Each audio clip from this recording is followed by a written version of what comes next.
Hello, 10%ers, and welcome to the Occupy Pro Wrestling Podcast. I'm your host, Alex Smiley, and every week I'm going to look at the amazing things that wrestlers, promotions, and fans are doing in this crazy world we call professional wrestling.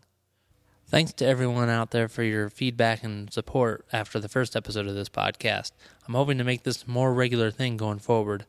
I'm happy to say I've got plenty of great stuff for you this episode, so let's get right to it. Here's the latest from our site partners. My buddy Sean from Deshaun's 2 Cents has been keeping busy lately, having recently gone to Vegas for Ring of Honor's 14th anniversary show, as well as going to PWG's All-Star Weekend over in Reseda. He has some new videos up on YouTube, including a chat with Matthew of Botchamania. Yep, that Matthew. On a side note, I think I'd be ready for Botchamania, considering this segment alone took me 20 takes. Either way, be sure to check out the new videos over at Deshaun's 2 Cents on YouTube. As of this recording, my friends over at the MFX podcast have already recorded MFX 136.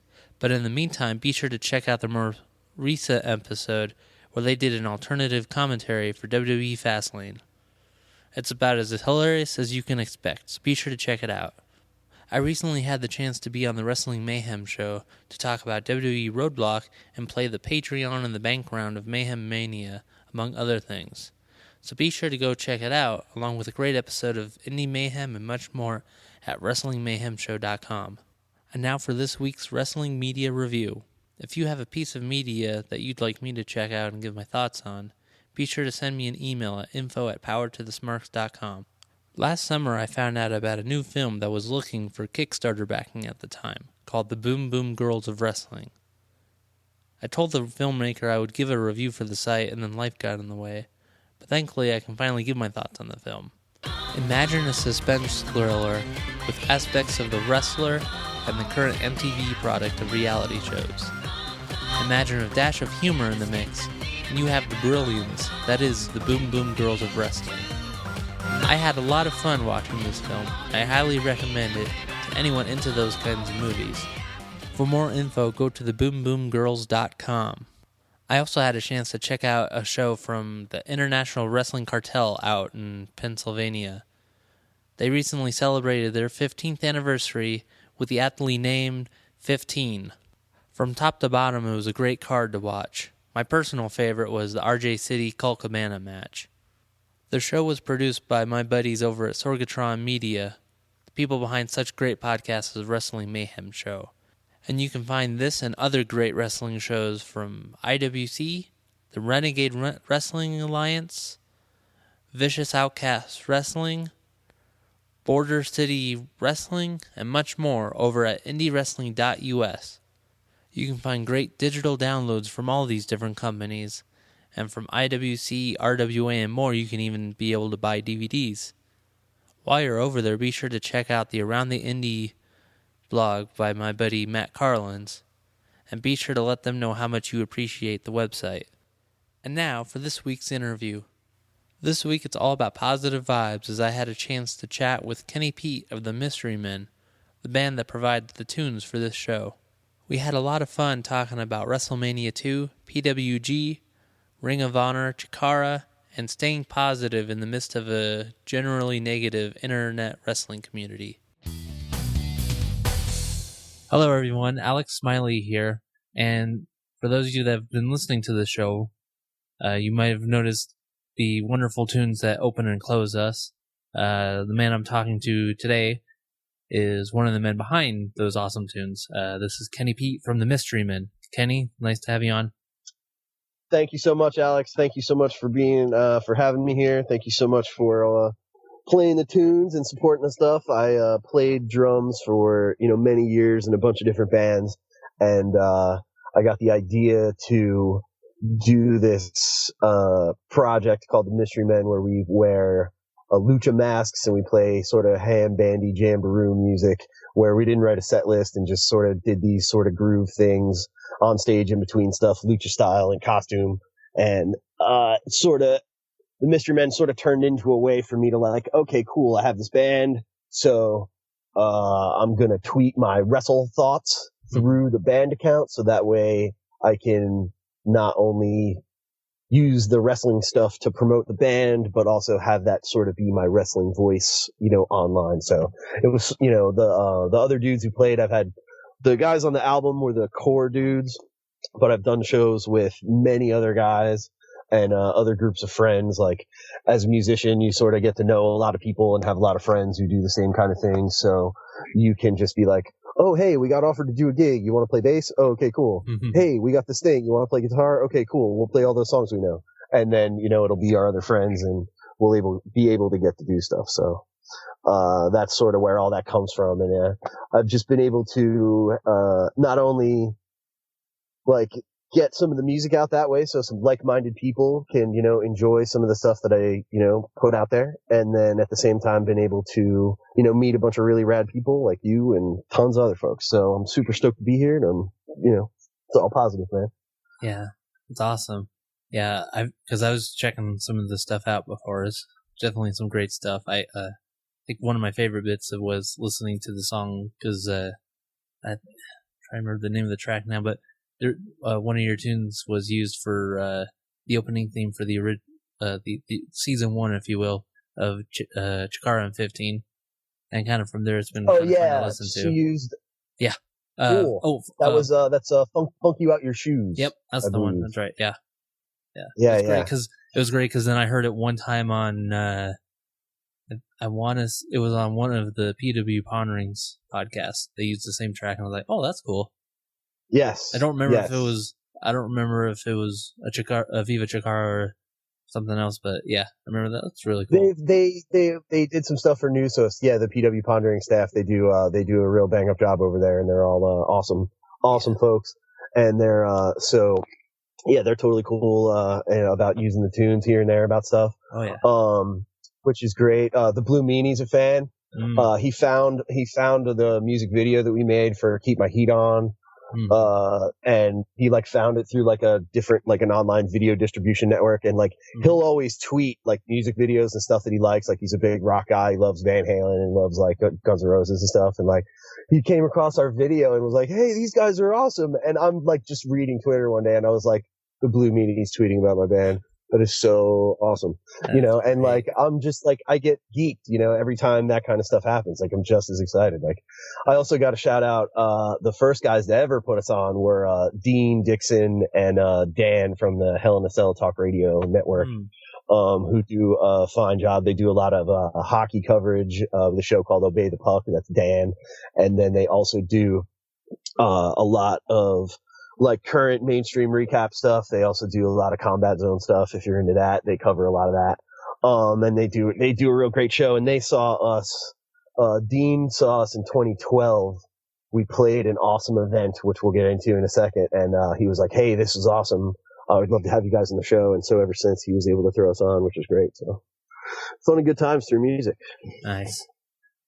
All right, let me go ahead and get started with the basic questions here. When did you first get into wrestling? And that could be maybe your first memory of maybe your first show you've gone to or the first thing you've watched. It was definitely through the magic of television, in the mid to late 80s. Growing up in the Northeast, in an area where we had cable, I had access to ESPN, TBS, New York stuff. So I was able to catch waning days of AWA, waning days of World Class on ESPN, Mid-Atlantic. And it was NWA, Jim Crockett Promotions, what would become WCW, but it was, the National Wrestling Alliance presents, Mid-Atlantic. So it was all Saturday night, 6:05. That's still to this day a huge, reference point of a lot of stuff. And then all the, mainstream New York and stuff. So, I don't know. I remember, I want to say probably in between 2 and 3. I remember seeing 2 on VHS and I remember a build to 3. So yeah. I guess you got to mark it down at 86. So count it, kids. But, hey, but what's cool about it is that, watching it in a way where, everybody has their ebbs and flows with how much they either follow all of it or follow most of it or follow just the stuff on TV. but like being able to see all these cooler different things and just to see the evolution of how anything's gone on over the years is pretty cool to see. So I'm like excited that I can still watch something and be like, wow, that was awesome. Like I can still be blown away by a lot of stuff that goes on nowadays. Yeah. Even though, we've quote unquote seen it all, Yeah, that's awesome. Yeah. WrestleMania 2 has always been interesting to me. I think mostly because of the fact that they kind of split it between the three venues. And I never got a chance to really watch it, but I always thought it was interesting, especially with, like, you had one set in, like, LA, another in, it was Chicago, LA, and it was basically, the idea behind it. I also, went to college for, television, radio production, film, Bachelor of Arts, all that stuff. So, we get into like programming and the techniques and the, ideas behind all that stuff. And at the time that was Vince trying to like expand the cable network, build what pay-per-view was. I don't even know if pay-per-view was like really new. They still had, this thing called closed circuit where you would go and watch it like in an arena and they would play it on a screen. Yeah. So I think this was like, hey, well, we can put on, instead of, Vince, like, well, I just put on one show and we can put on 3 shows same day and, build, piles and piles of things. So, that's what they ended up doing. But I would love to see some of the matches that were like not a part of the broadcast, because like when you sit down and watch, Mania 2, it's like 3 matches from each town, but like each town had an undercard. Yeah. Where are those undercard matches? How can I see them? Like, is Ted Arcidi somewhere on the undercard of like the Los Angeles show? Like, look him up, kids, because he was a treasure. Like, so we'll see. But I would love to see if that stuff even exists. And that's, I guess, as you can tell, they decided to scrap that because it wasn't. They could do better things with it. Yeah, I mean, I'm just imagining it now because the WWE network is such a big thing. Like, imagine having all that lost footage suddenly found. Somebody's got it somewhere, so dig it up. They've got an army of people. Just their entire job is to digitize stuff. So I'm sure they got it somewhere. Dial it up, kids. Make it happen. So awesome. It's out there. Awesome. All right. So kind of on the flip side of this coin, I want to kind of get into how you got into music. Maybe like your influences, and then we'll kind of get into the origins of like what you did before the Mystery Man, kind of the origins of the band, etc. Yeah. I played drums since, I've been playing drums since 1990. Count it. So I've always played, I think I was in my first like rock band-ish. I always was in like marching band through school, concert band, percussion ensemble, jazz band, all that stuff. And then it was in my first like awful alterno rock band, I would say, because we did all those like alterno rock covers, like I guess 95. And then, you get salty after playing alterno covers. So then I joined a metal band with my other friends who I'm still friends with to this day, which is awesome. Actually hung out with the bass player earlier today because, our singer's son was baptized. That's right. Rock stars grow up, have family, get kids, and then go to baptisms and stuff and cookouts. So anyway, it's a metal band, and then, always played for a long time. And then I went away to school and met up with some other people, played here and there. I grew up, in the Jersey Shore area, not far from where, Diamond Dallas Page graduated high school. So look it up, kids. You'll dig it. And then, so I went to school, met a bunch of friends out in New Hope, Pennsylvania, and, they were also in some musical circles. So, musicians always sort of flock together for whatever reason. So I would always help them out and do some things. And then, got to play with those cats for a little while. And it was out there, friends of ours had this idea for a band called Sinking Ship. And what it was that, these 4 friends who were musicians all lived together in a house, and there was an awful snowstorm. So what happens when there's an awful snowstorm and 4 musicians live in a house? They get cases and cases of beer, switch instruments and write ridiculous songs. And then they created these sort of characters, and then once they recorded these songs, would start doing live shows. And, the guitar player, Tim, he was actually Mitt, and he played keys. John ended up becoming, Naj. He played saxophone, but he also played guitar. The drummer, Jason, no Sanj. And, Captain Cram, whose name was Mark, there you go. So they all had these different characters, and they played these ridiculous songs. So I remember they were just not only great friends of ours, but also everybody loved hearing their music. And, I was like, that's such a great idea for a band. So fast forward years later, I moved back to the Jersey Shore area and started to, play around with some different musicians in this neck of the woods, and bumped into these two guys who wanted to sort of do like a cover band thing, because there's lots of places where bands can play, like lots of bars around here where bands can play covers and, get a couple $100 a night for playing other people's music. And if they do well, they can get more of those gigs and do different things and stuff like that. So we would get together and jam, and before we would hunker down and quote unquote work on these covers, we would just sort of have these freeform jams, and we recorded everything. So after like 3-4 months of practice, it's like, dude, we've got like this pile of music here and all these cool songs, and we're really enjoying like what's happening here. Like, what can we do with this? And one day of practice, it hit me like a lightning bolt. I was like, here's what we're going to do. We're going to play shows with jam bands who don't write set lists, so we can just go up there and do whatever, and they'll think it's art, quote unquote, but we'll do it in costume. And so at first it was just me doing the lucha stuff because that was my influence, and the other guys did different things. But after a couple of months, it sort of clicked when I was like, why don't we all try to wear lucha masks? And when we all wear lucha masks, that's when it clicked with people.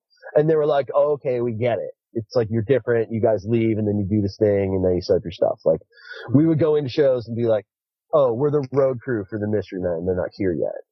And they'd be like, what? I was like, don't worry. I was like, we're setting up their stuff. They'll be here soon. You got nothing to worry about. So that way, like, the sound guy's already on edge and doesn't know what's going on, because we like to keep people on their toes. We want to make sure that they're not just in for a night, like they got to actually put in some work. And, so then, we set up all our stuff, we dip out, and then we gear up, and then make a grand entrance, and then come in and play our music and do these, silly things, and then, settle down our stuff, flip out, and then the road crew shows up to pack up our stuff and leave. And, it was a funny thing we did for, a super long time. So, lots of fun. The YouTube channel, youtube.com/themysterymen1, the number 1. You can catch a lot of hijinks there of a lot of our old live shows, as well as our old like promos. Because of course, I got to cut a promo before, like the week or weeks before the show. There's a fantastic one of the Seaside Boardwalk pre-Hurricane Sandy that I highly recommend you check out. That was some of my best work, I think, ever. One of my personal favorites. I don't know about best work, but whatever. Everybody's got their thing. One of my favorites, I just basically walked around Seaside Boardwalk, putting on different masks with a camera and just interacting with people and, just cutting promos in between, like hyping our show at EJ's, which is like the localist of local spots, that like, it's like one of those like random bars on the north side of the Seaside Boardwalk. So it's pretty funny. Fun. Awesome. That's what it's all about. Like, we always had fun doing it, and, fun and good times. And once, like, now, the guitar player is a police officer in New York City, and the bass player is in like 5 other musical projects. He's always super busy, but, sometimes there's a rare occasion where, the spotlight will go up into the sky, and I'll be able to throw something together, and then, we'll make it happen. So awesome. That was fun. Yeah. Cool. So let's talk a little bit more about what you enjoy watching in wrestling, and maybe outside of wrestling too. We started talking a little bit before we started the recording about our mutual love for 05 to 08 PWG. Oh yeah, so good, so good. From your last episode when I was with Babs, hey Babs, what's up? When you mentioned that you had found PWG Sells Out 1 at a Best Buy, I was like, so did I. I have to write that down. We need to talk. And like, everybody knows or has heard, or at least, PWG is this thing and it's special and it's magic and all this cool stuff that goes on there. And that stuff was going on there like back then too. It just didn't translate as well. Clearly because the vibe wasn't different, but in-ring product, amazing. So PWG Sells Out. They do these compilations, once every couple of years of like a best of in like a time year frame. And so Sells Out was the first one they did. And I'm not even sure if it's in print anymore. I don't know. I actually was at a show a couple weeks ago and asked, Joey Ryan to sign the cover of it because he's got a cool little, he's on and up there, along with like Christopher Daniels and AJ and Super Dragon and CM Punk and Daniel Bryan and Samoa Joe, all those guys. So like the first disc is totally front loaded with all of that. And all of those guys end up being like the gateway drugs to discs 2 and 3, which is where you get Baby Kevin Steen, Baby El Generico, Baby Pac, aka Neville, Baby Roderick Strong, Baby Davey Richards, Baby Joey Ryan, like all of them, it's just so crazy to see along with like the other dudes who built PWG, like Scott Lost and, Chris Bosch, who are Arrogance as a tag team, Quicksilver, Scorpio Sky, B-Boy, Human Tornado. Like, how great is Human Tornado? Like, you gotta tell that story about the Human Tornado. Oh, yeah. So I was telling Kenny before we recorded. So when I went to my first show for Orange County Championship Wrestling over in Los Alamitos, coincidentally also at an American Legion post. Tremendous. And it was great because standing outside the post was a guy that looked very familiar to me, and I couldn't quite put my finger on it. I was like, "Is it? No, it can't be." And then later on the night, the guy I saw turned out to be Human Tornado, who guest refereed like 1 or 2 matches for that night, and so it was really cool. And then I talked to him real quick and just thanked him for like the work that he put in PWG and everywhere else. And it was just really cool to kind of see guy that I recognize from that, like from again from that DVD of PWG, and just like actually seeing him at a live show, it was great. That's awesome, and he was even out for like a long time and came back. Yeah, so he's pretty involved. Yeah, he's pretty involved in the local, like I would say, a lot of the smaller independent promotions out here in SoCal.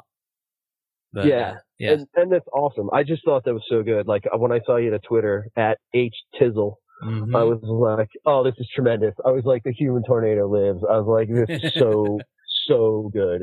Because he's got a match on, I think it's disc 3. It's from a show called Based on a True Story. Human Tornado versus Joey Ryan for the PWG title 2007, Guerrilla Warfare. And they beat the crap out of each other, and it is fantastic. Like, there's just so much good stuff. There's even a Briscoe Brothers match on this thing. The Briscoe Brothers versus Pac and Roderick Strong. Like, how rando is that? And it actually happened in 2007 in PWG. So don't sleep on that stuff. Like, the new PWG is awesome, but like classic PWG stands up and it just has such a really cool flavor to it. Like, it's just such a rando thing that like you look at it now, it's like, wow, I can't believe like that was a thing. Like the other day I was watching something where it was like, instead I saw a picture. It was Samoa Joe versus like Baby Kevin Steen from 2006. I took a picture and it was like watching last night's NXT on takeaway. So, because it's just like hilarious, man. Like all these years later, they're just killing it on these huge platforms. I mean, it's like just like being able to see Human Tornado in the flesh, which is totally awesome, by the way. And for you to be like, hey, thank you for everything you did. Like that, that's a big thing for me. Like being able to just say thanks, like being able to see Joey Ryan and be like, man, I was a fan back then, and now to see what, the entire Joey Ryan enterprise has turned into is pretty awesome to come from that and to actually see it, the whole thing develop and grow and become some of this crazy thing. It's just super cool. Nice. So good. Yeah. PWG, man. Check it out. Do that. There's some High Spot subscription gimmick. You can sign up on the High Spots thing. Check out all that stuff. The streaming. Stream it up, kids. Go. Know your roots. Yeah, that's great. So what else are you into with wrestling? Like any other indie promotions? What do you think about like WWE? I enjoy WWE. I follow it. You know, I enjoy some of it. I know a lot of it. I pay more attention to like the guys I really care about. You know, I feel like anything Kevin Owens touches turns to gold. Yeah. You know, like even with the rumored, I feel like even just his promos into a match or even kind of a program with Big Show, as many people will groan and roll their eyes. I feel like Kevin Owens can make that something really, really awesome. Like even his just exclusives where he's backstage with Millhouse and all that stuff, like so all of that stuff is just can't miss. It's can't miss. And again, to be able to see Baby Kevin Steen in 2005 Reseda and to see him turn into Kevin Owens, you know, I can buy a cardboard standout of Kevin Owens life size and put him in my office. You know, it's incredible to me. Like, it's just so good to see. So, you know, I pay attention more to that stuff. But as far as the indie stuff, you know, CHIKARA is awesome. You know, we'll spend a bunch of time on that. I also want to I love, AIW out of Cleveland. They got some really cool things going on in between, you know, a lot of indie names. They have a lot of really cool homegrown, guys out of their school and just dudes that you don't see other places. You know, guys like Jerry and guys like, Weird Body, Weird World. Yeah. Those guys are. So, you know, Hot Sauce, Tracy Williams and Tyson Dukes in a tag team, Money. So, those guys are great. So so between PWG, AIW, and CHIKARA, I would say those are probably the top three that I'm mostly paying attention to in between like New Japan gifts and, you know, whatever's on TV in the background while I'm connected to doing some other stuff. Yeah. You know, and Ring of Honor's fun is like a live event. You know, going to like Ring of Honor person, especially when, you know, being close to Philly, it's like an hour and change from my place. So, it's always cool to, you know, drive down and catch, you know, those New Japan dudes when they come to town. Cause that's just next level nonsense. It's just so good. So good. It's ridiculous. Even like the spoiler alert kids, the next couple weeks of Ring of Honor TV are just like very Reseda-ish and totally can't miss. Definitely you're going to want to watch like everything that they just taped in Philadelphia for like the late March going into April, I guess, whatever their lead into whatever their Dallas thing is going to be.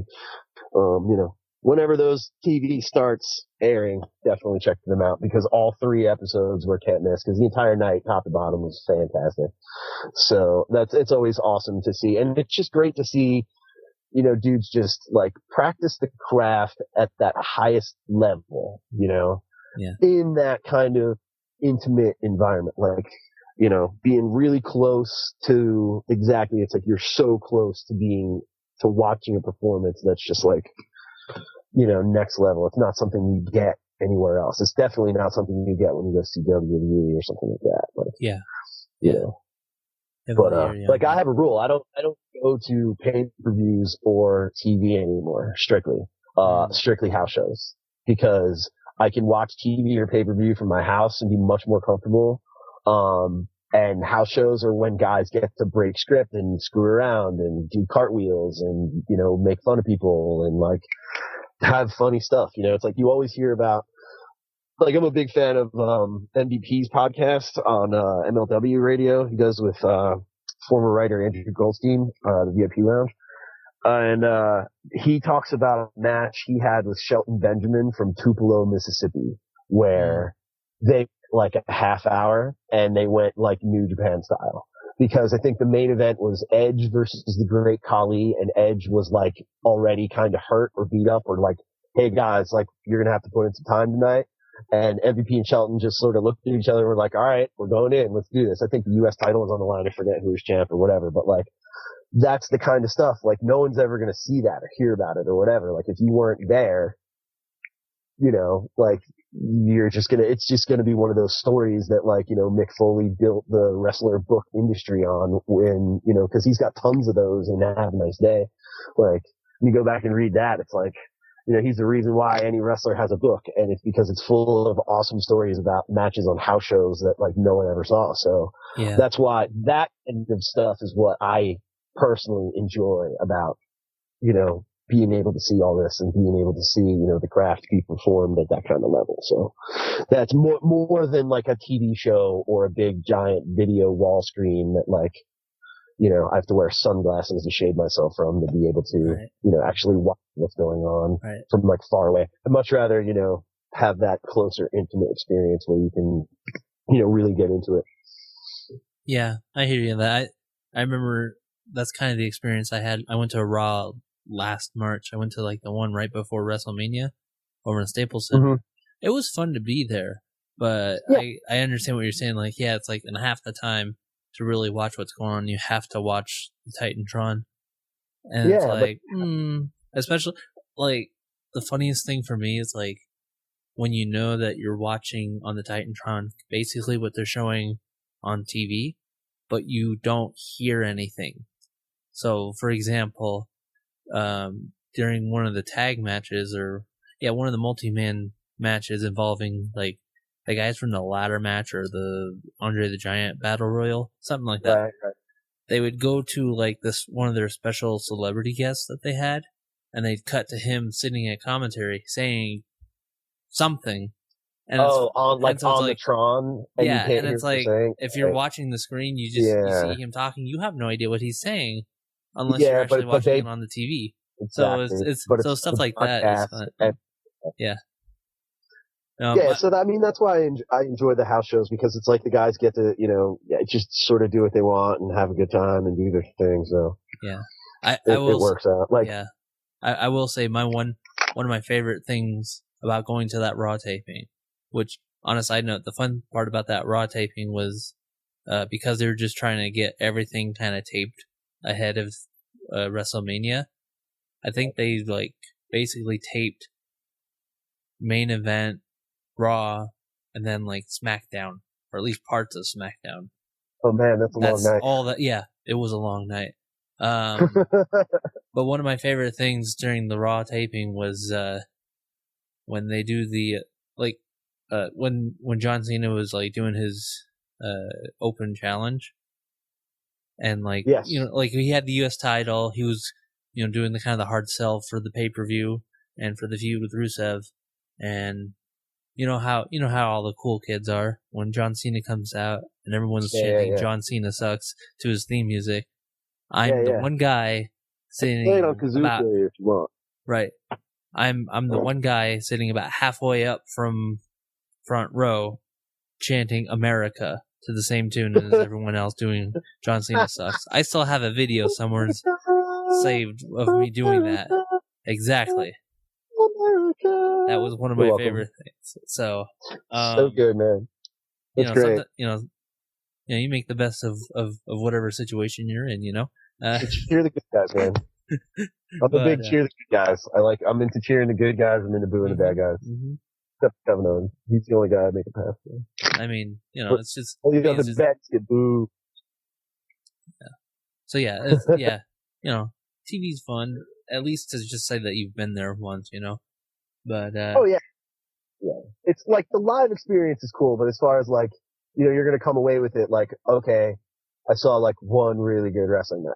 Whereas like house show, like you get to like it's moments, like you get these moments that are just crazy. Like, I got to see Tyson Kidd wrestle Darren Young, second match on the show, which is like usually not like it's like one of the like not the hottest match on the show, let's say to speak. And they tore it down wrestling wise. And at one point, Tyson Kidd put the figure four around the ring post, a la Bret Hart 1997 in that match. And this is like, a house show in Atlantic City for, maybe 3,500 people tops in a building that holds 7,000. So it's like, it's just one of those, like, here's a weekend house show of what's going on. And like Tyson Kidd tore it down, and like that kind of stuff is something that's like, you're not going to get that on TV. Yeah. Like Yeah. I got to see Tyler Breeze when he was on like before he debuted, and he was still like a super cool NXT attraction kind of thing. Yeah. To see like it was like Neville was NXT champ versus Tyler Breeze and like Trenton or something at like this Sun National Center. Yeah. So, and then those are like those buildings they love to run house shows in. Like they're too small for them to be TV, but they're perfect for the house show loops. And like even recently, I think Owens and AJ main evented in Atlantic City in a 30-minute Iron Man match. Oh wow! For the Intercontinental. That's nice. That Owens eventually, right? And that Owens, I think, won 2 falls to 1. Oh, wow. But what's also hilarious is that, like, I think it was 2013 in Philadelphia, which is not far from Atlantic City. Kevin Steen main evented against AJ Styles, one of Tommy Dreamer's House of Hardcore shows. Oh, nice. And so it's really funny. So it's like being able to see that kind of like same exact match at the, National Guard Armory in Northeast Philly. And then to know that same match a couple of years later is going to headline, Boardwalk Hall for the big guys. There's a cool sense of achievement in that. Like that House of Hardcore match was hilarious. Here's a spot I guarantee you they definitely did not do in Atlantic City.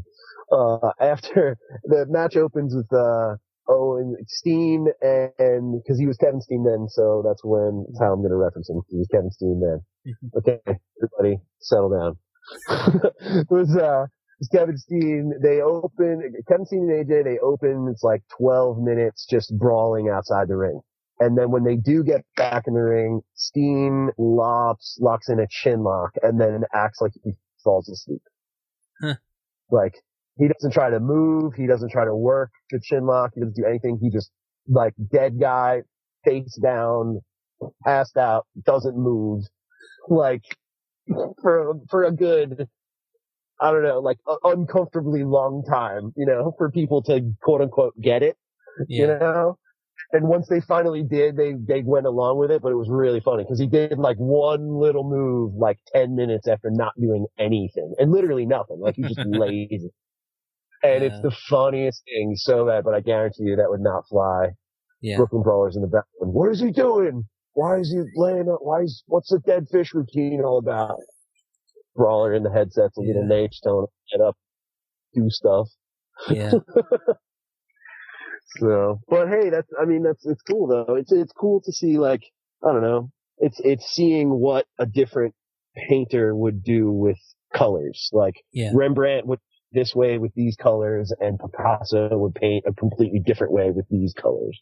And, do you like a Picasso or do you like a Rembrandt? It comes down to, subjective art form, Yeah. But, either way, for the guys involved, I'm super stoked for all them, for them. Like, again, I feel like we've said it a lot, but like to see these guys from where they came from and to now be on top and killing it is pretty awesome. So. Yeah. Yeah, that's awesome.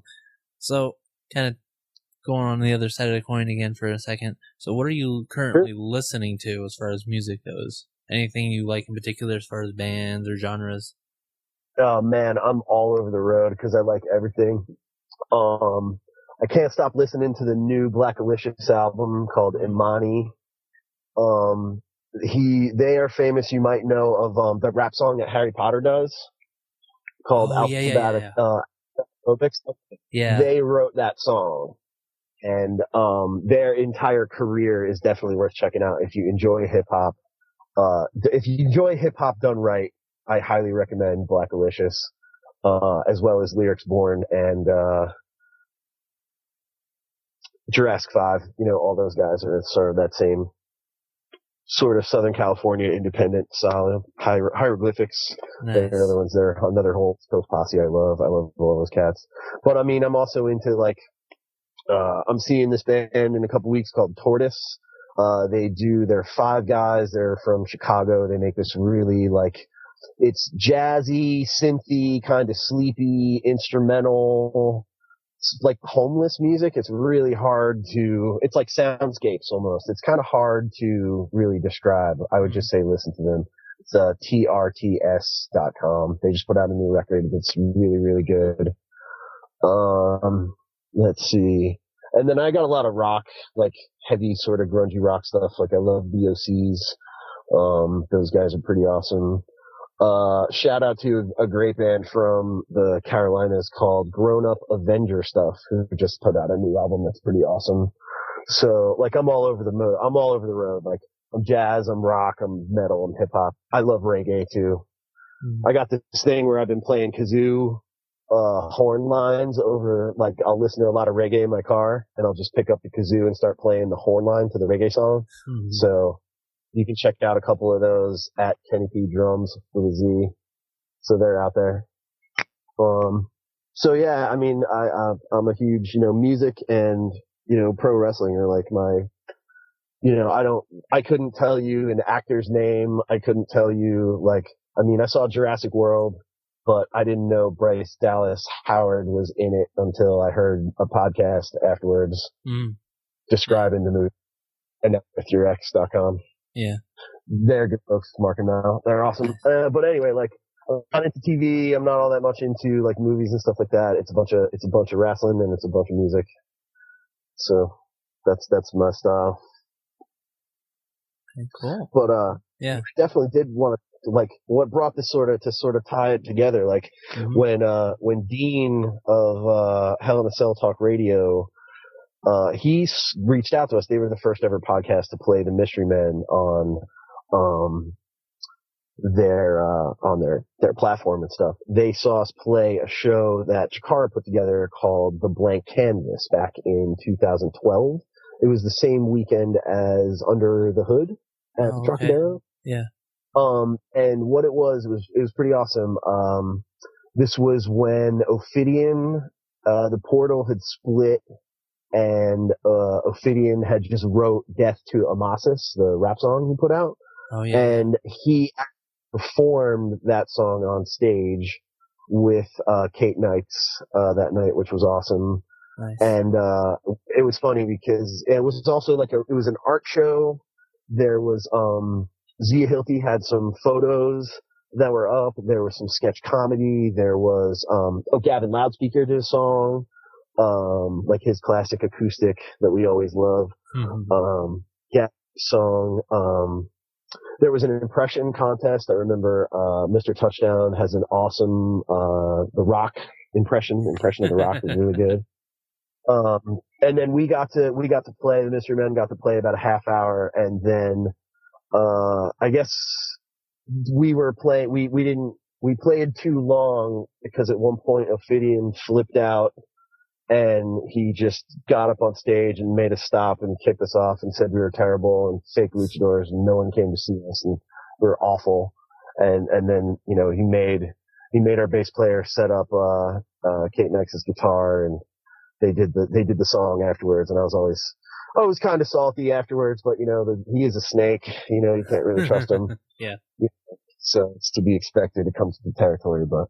So, that was probably one of the coolest things for me to be able, as being a fan and following CHIKARA and going to shows, and it was really cool for me to sort of turn around and perform for them, and really cool, Dasher Hatfield was there, Fire Ant, Green Ant, Chuck Taylor, Mr. Touchdown, Bryce, Wink Vavasour was actually bopped in for a little while, so it was good to see Wink sort of push his tie roguishly to the side and, enjoy an evening.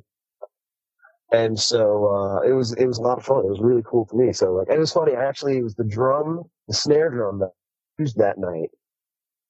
Months earlier, I got signed by Archibald Peck in Long at, I believe it's Caught in Spider's Den from their show 2012 from Long Island. During intermission, Archibald Peck was signing autographs, and I was like, oh, I think I have my drum in my car. I'm totally going to have Archie sign it. So I ran up to my car. I was like, yes. I was like, yes, I have a snare drum. Because it was at band practice, or a gig or something, earlier in the week. So I was like, oh, sweet. So I come back in, and they're like, look at that guy with the drum he's having. Okay, cool. And I was like, I have this crazy picture of me in a mask. I'm wearing a Matt Classic mask, and Archie signing my snare drum, and he's got the best, sneer, the sneer / side eye that I'm getting from Archibald Peck as he signs my drums. The best.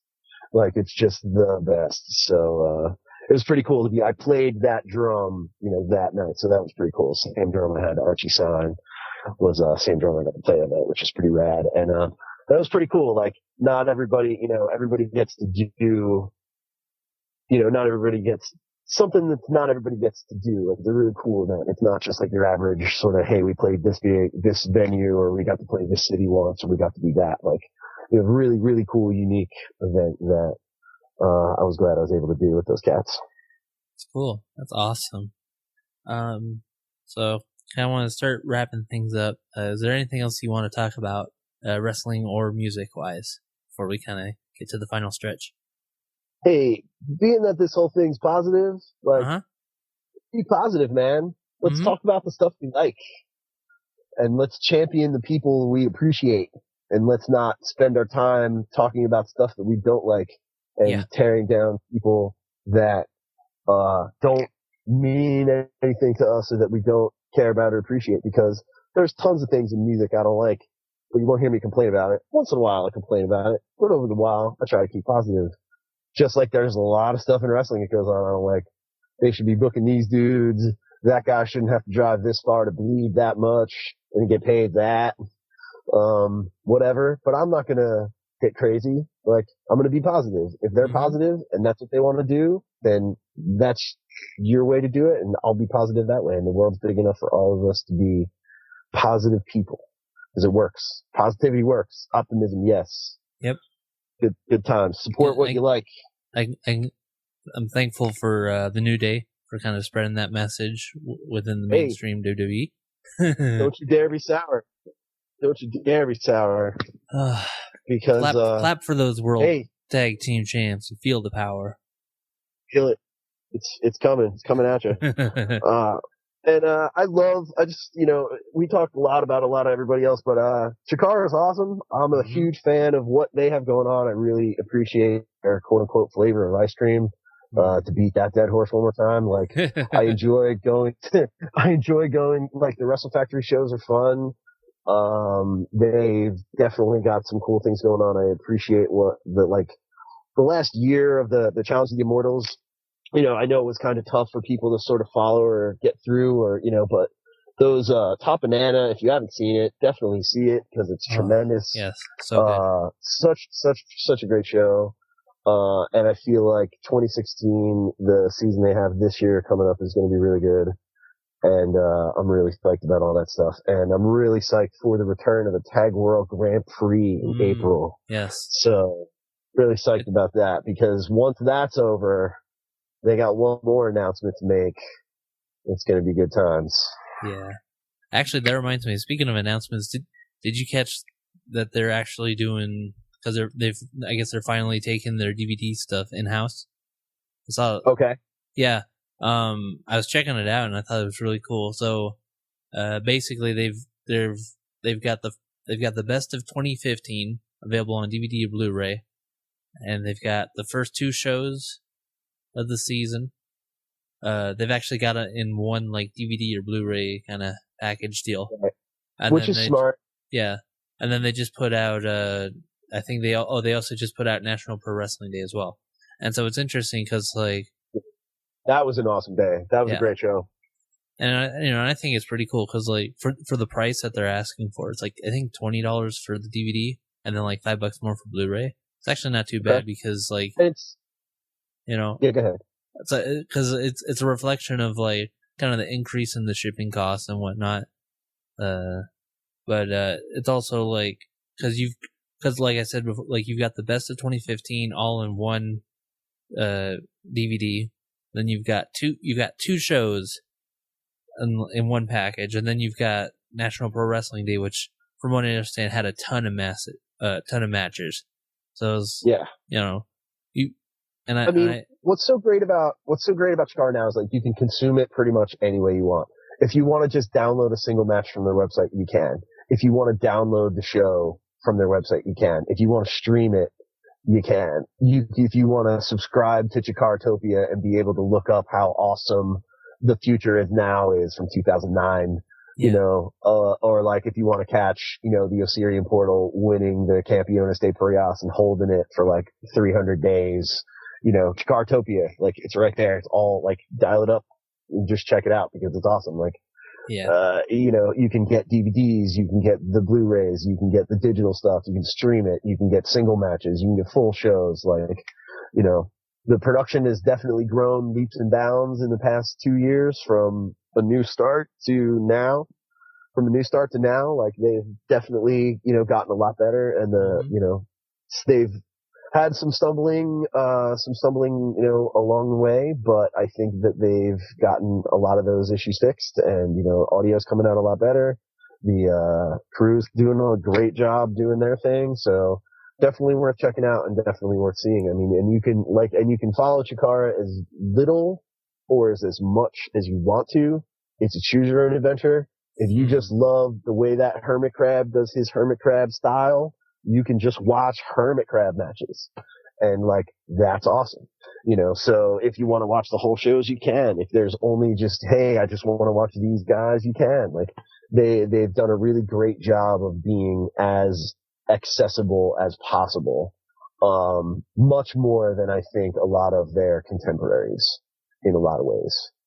And, I think that just also goes along with just their overall presentation of how they do things and what they do. Like, lots of people do this whole professional wrestling thing, but they got like a special, there's that quacking fairy dust they put in the stuff that's just awesome. And, it's good. I'm into it. Yep. Great times. Great memories. Yeah. Obligatory. Had to do it. Oh, that's awesome. So as we're kind of wrapping up, I want to just make sure, you get a chance to, put in the final plug. So where can people follow you at on social media and where can they find like the music? They can find the music. They can find me. It's all over the place. With the Twitter, it's, at the Mystery Men. And, I'm the guy behind all of that stuff. And you'll see the links in there to not only our Bandcamp page, lucharock.bandcamp.com, as well as soundcloud.com/lucharock-leftovers, which is our 5-song covers EP that are all free downloads. The Bandcamp album is a pay what you want. You can put in nothing. You can put in $12. You can put in whatever you want. It's pay what you want. That's why it's called pay what you want. Do whatever. I'm just stoked the music's out there. In addition to podcasts, and real quick, I want to say thanks to Zane and Caleb Conley. Check out Zane and Caleb Take Over the Movie. Features music from the Mystery Men. We're in the credits. We've got some pretty cool scenes. Very excited about that. So definitely check that out. And, if you want to hear about my musicals nonsense, you can follow me at Kenny P Drums with a Z. I got a YouTube channel. I go to shows. I film stuff I like. I put it out there. I'm going to go see Tortoise next week and it's going to be awesome. And it's now time for me to enjoy a pumpkin ale from Wirebacker Brewery straight out of Easton, Pennsylvania. Mm-hmm. Nice. All right. I love Easton, Pennsylvania is such an awesome town, and it's a great place to catch wrestling shows. The Palmer Center, not a church, it's holy ground. Mm-hmm. And I can't wait to get back there someday. And I'll just throw it there for you. That's awesome. Well, thanks for thanks for coming on the show, Kenny. Been a lot. No fun doubt, talking Alex. to you, man. Yo, you're welcome. Thank you so much for having me. I appreciate it. And like I say, let's build people up, and let's be positive, and let's talk about the good things. Champion the good stuff. Thanks again to Kenny Pete for coming on to chat with me. Be sure to follow him on Twitter at The Mystery Men. That'll do it for this episode of Occupy Pro Wrestling. Be sure to check the site out at powertothesmarks.com. Follow me on Twitter at powertothesmarks, that's the number 2.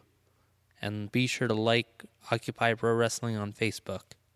Be sure to subscribe to the show on iTunes and Stitcher, and leave a rating and review while you're at it. Every little bit of feedback helps. Big thanks also to the Mystery Men for letting me use some of their tunes for the opening and closing of this show. Until next time, 10 presenters, this is Alex Smiley reminding you to let wrestling put a smile on your face.